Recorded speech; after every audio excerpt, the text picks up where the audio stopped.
So Threshold. This is a weird one, as this album is their 12th studio album. So been a fair few years. They formed in like the late 80s, and they're a UK band. So I say it's weird because I'm from the UK. That's where I've lived my entire life. I'm 33, so may not have been there for the start of the formation of the band, but I've definitely been around for the majority of the band's existence, and I've never really heard of them. So technically not really a well-established band then, clearly, in the UK. I hazard to guess. But they're a progressive metal band. This is their 12th album. They've been through 500 million singers from what I've seen. This singer, this is his second album. He was on the album previous to this one. And then he was actually also all the way back in the beginning, but not the original singer. It went the original singer, then to this guy, then back to the original singer, then to another singer, and then eventually it was back to the original singer, and then back to this singer. Kind of like that. So a bit of a mess with singers. This vocalist is baritone, I believe, sits comfortably in the 2-octave range, which is typical of the style of music, 2 octaves. I say that's where his comfortable range is. I'm not sure if he is capable of more than that, but I know his comfort level is 2 octaves, which is pretty decent. He has a phenomenal voice, really like it. And I say, as far as this album goes, just off the bat, I do recommend it. Even though Threshold, I'm imagining it's not a well-known band, I'm sure most of my listeners probably haven't even heard of them. This album came out in 2022. I do remember it. I think I actually saw this band on the previous album, but all that time ago when I saw that album, which I believe is 2017, I wasn't overly keen on it. I usually keep going through songs and bands and kind of skipping, and if it doesn't really catch me immediately, I kind of shrug it off. I do remember this album. I think I have given it a once listen through previously, and I rubbed it off again. The fact that it's a progressive metal band, it's quite a mature progressive metal. It's not like Symphony X, Dream Theater level of insanity and complexities and everything. It's very melodic based and melody driven, very mature sounds. It's a lot of melody. It's got some songs on the shorter side, and then 2 on the pretty lengthy side. So mix of kind of like the kind of mainstream prog metal to the lengthy track prog metal side, and then the songs in between as well.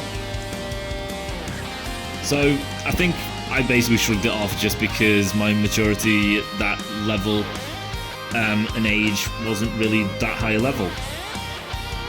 So that's probably why I kind of shrugged it off, just the fact that it was overly melodic, and I probably wanted something more technical and a lot more heavier. And seeing that I've matured and my taste has widened, coming back to this, I've really been pretty well taken by it, to be fair. I say I highly recommend this album. I do believe if you give it the chance and the listen, you would actually be like, this is a very talented band. Singer is really good, brilliant singer. The guitarist is brilliant in his own right, and the songs are really nice and well constructed. And it's another great band from the UK, and a lengthy band with hopefully a great discography to go through, and another band to add to collection. So, starting this album off with the first track, Haunted. Haunted, I actually would say, is actually probably the weakest of the tracks, which is rather odd being the opener. But it's not the most progressive song. It's quite straightforward in its delivery. I say probably the most mainstream song on the album is not overly melody driven and melodic. It's kind of more kind of just mid-tempoed, and the vocal delivery is a bit kind of straightforward. It doesn't have a lot of vocal ranges and, you know, soaring kind of melodies or anything. He's kind of just in the mid of where his comfort level is, and I say the majority of the song, that is kind of where it kind of lays.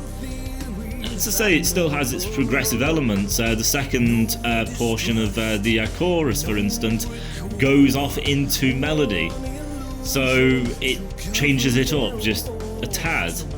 And then also when it comes to the bridge section, the bridge is actually also highly melody driven, unlike what the rest of the track has to deliver. So the kind of progressive little twists and turns are kind of present, just not to a high-end degree. But as I said, the chorus is a bit more kind of anthemic. As I say, the kind of intro, the tone of the guitars are a little odd for me. The kind of, as I said, the vocal delivery isn't anywhere close to what this vocalist can really achieve as you go through the album. As I said, I do like the little melody, little twists and everything, just to keep the song kind of interesting. If it didn't do that, I do believe the song would be really kind of mid.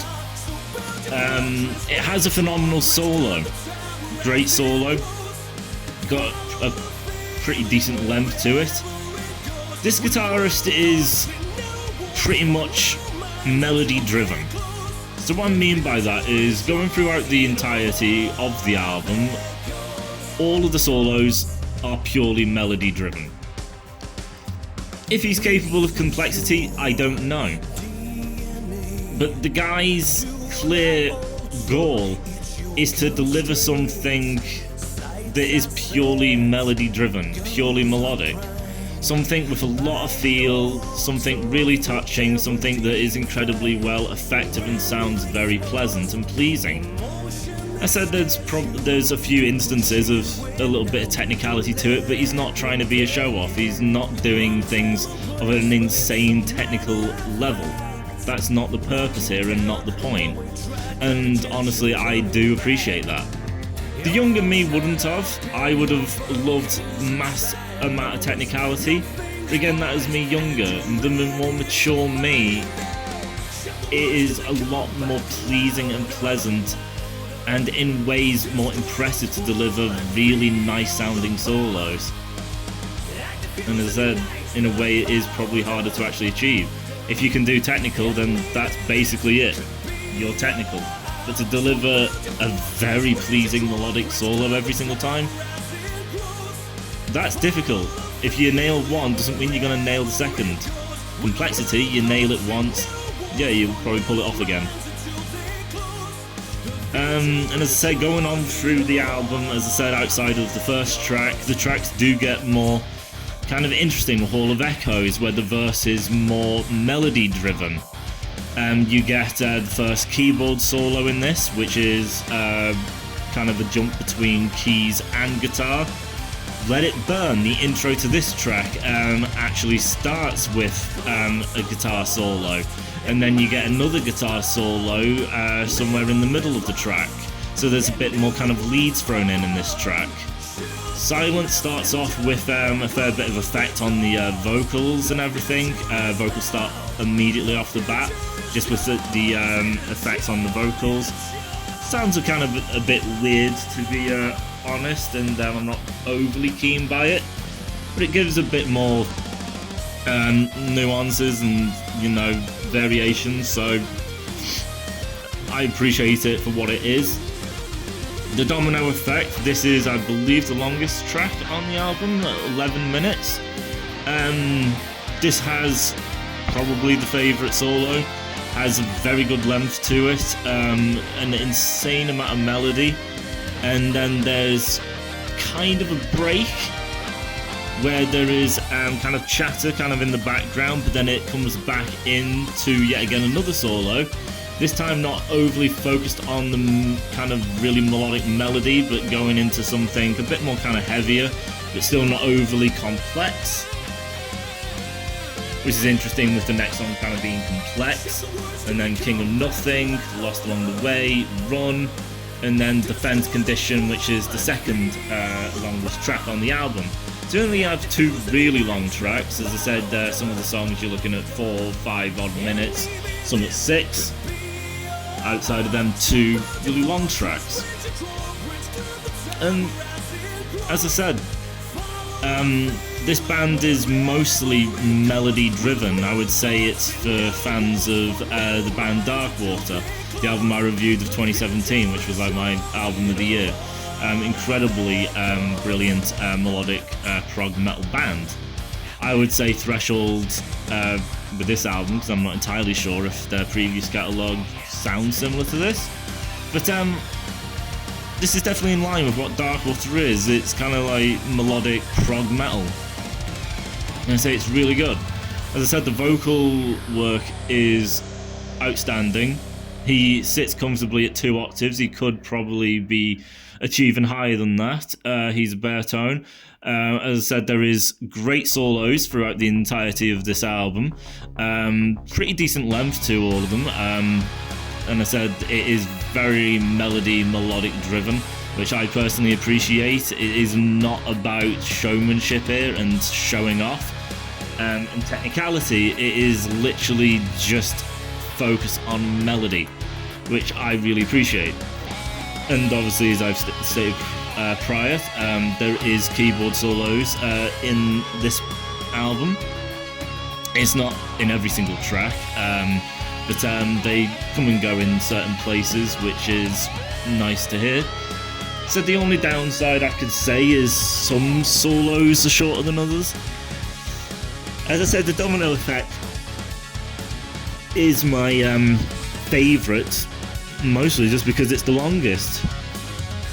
So the melody of that solo goes on, and because it has the most length to it, I just believe it has the most amount of time to really show itself and present itself and get through what the guitarist is trying to say.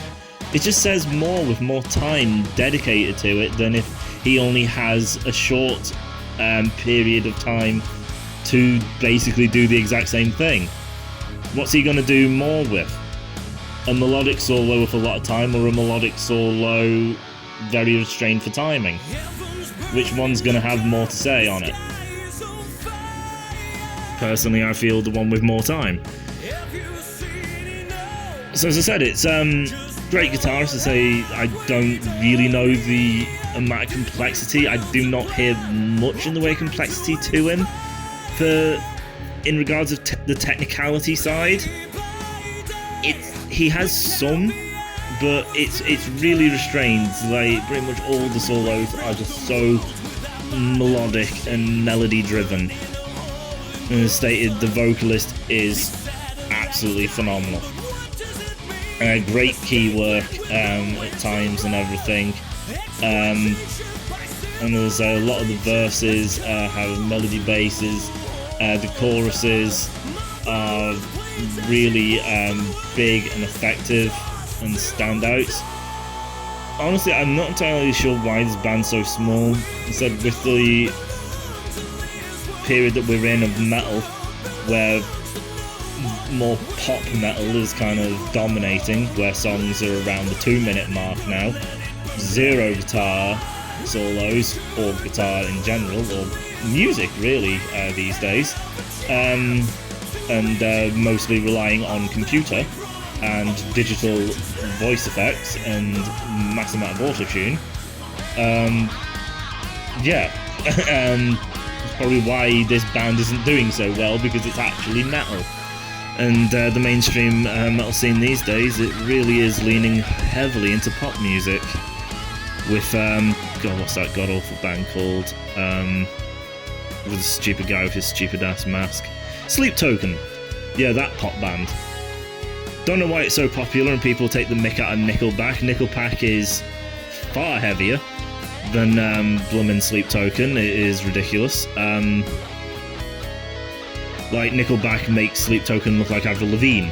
It's that much of a contrast.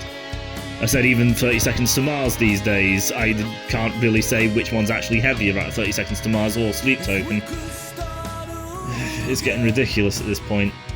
But if you want true metal, prog, melodic, great melodies, great vocal work, really nice songs, really enjoyable, honestly, give this band a try. They've been at it for a while, it's their 12th album, they deserve to have a bit of spotlight at this point, I believe. I said it's only been the one album, but as I said, if their previous catalogue's like this, then it's a really good band to listen to, so go check them out.